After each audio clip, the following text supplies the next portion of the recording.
Hello les amis, je vous retrouve pour une nouvelle vidéo sur le football et la Coupe du Monde 2026 et je vais vous présenter le débrief en statistique du match Australie contre Égypte, un match qui avait lieu ce vendredi 3 juillet pour le compte des 16e de finale et c'est l'Égypte qui s'est qualifiée pour les 8e de finale. Alors il y a eu match nul un partout entre ces deux équipes et l'Égypte a gagné au tir au but 4 tirs au but à 2. Alors dans cette vidéo on va revenir sur les buts de cette rencontre mais surtout sur les statistiques des deux équipes pour comprendre un petit peu le déroulé du match et on terminera la vidéo par un aperçu du prochain adversaire de l'Égypte en huitième de finale. Alors, c'est la qualif de l'Égypte et c'est vrai que dans le match, ça a été plutôt équilibré. C'est l'Égypte qui a ouvert le score à la 13e minute par Achour. L'Égypte menait 1-0 à la mi-temps. En deuxième mi-temps, égalisation à la 55e grâce à un but contre son camp pour l'Australie, un but de Hani contre son camp, et on a eu un partout à la fin du match, et il y a eu prolongation, toujours un partout, et ça s'est joué au tir au but, où la séance de tir au but a tourné très vite en faveur de l'Égypte, puisque le premier tir au but a été raté par Soutar pour l'Australie.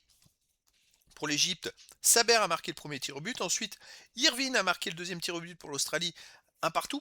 Rabia a marqué le deuxième tir au but pour l'Égypte, donc 2-1 pour l'Égypte. Ensuite, Mabil a marqué pour l'Australie, donc 2 partout.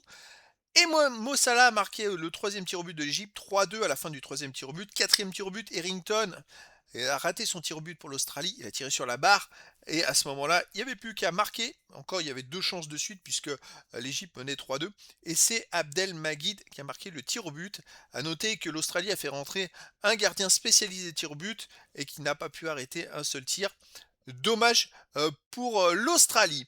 Alors, au niveau des statistiques, on a eu 58,3% de possession de balle à 41,7% pour l'Égypte, 723 passes tentées à 507, 614 passes réussies à 404, 84,9% de passes réussies à 79,6%. Collectivement, l'Égypte a quand même légèrement dominé à la rencontre. 11 occasions à 10 pour l'Égypte, les buts attendus, 1,36 à 0,87 pour l'Égypte. L'Égypte est devant dans toutes les statistiques pour l'instant. Par contre, 16 tirs à 14 pour l'Australie, mais 4 tirs cadrés à 1 pour l'Égypte. L'Australie n'a cadré qu'un seul tir dans la rencontre, c'est trop peu. L'Égypte, bon, pas trop de réussite. 9 tirs bloqués à 6 pour l'Australie et un poteau à 0 pour l'Australie.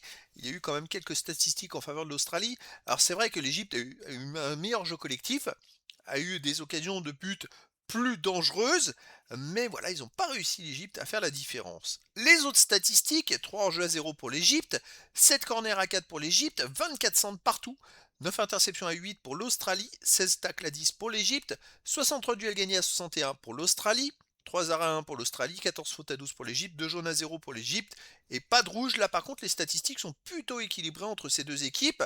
Il y en a quand même beaucoup en faveur de l'Égypte, hein. Plus de corners, plus de tacles, mais après les duels gagnés, les interceptions, c'est à peu près la même chose.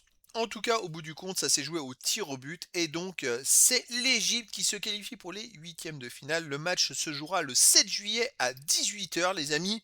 Et ce sera face au vainqueur du match Argentine contre Cap-Vert. Un match qui aura lieu un peu plus tard dans la soirée. Donc voilà, c'était donc le débrief en statistique du match Australie contre Égypte. Un match qui s'est terminé sur un nul, un but partout, et la qualification de l'Égypte pour les huitièmes de finale, car l'Égypte a battu l'Australie au tir au but, 4 tirs au but à 2. Voilà les amis, je vous dis à très bientôt pour une nouvelle vidéo.